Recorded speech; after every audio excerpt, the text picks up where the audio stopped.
మీరు మా డిమాండ్ తక్షణమే చట్టం పరిష్కరించకపోతే మీకు కూడా అదే గతి పడుతుందని చెప్పి ప్రభుత్వాన్ని హెచ్చరిస్తున్నారా.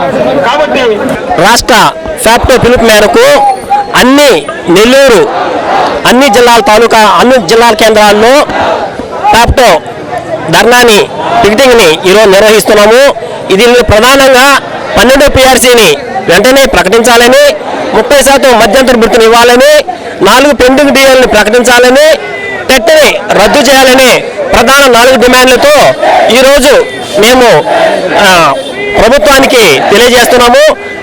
ప్రభుత్వము మా యొక్క సమస్యలను పరిష్కరించబోగా కాలయాపన చేస్తూ మా సమస్యలని వాళ్ళు ఎంత గట్టిగా వినిపిస్తున్నా వీళ్ళు చేస్తూ ఉంటారు.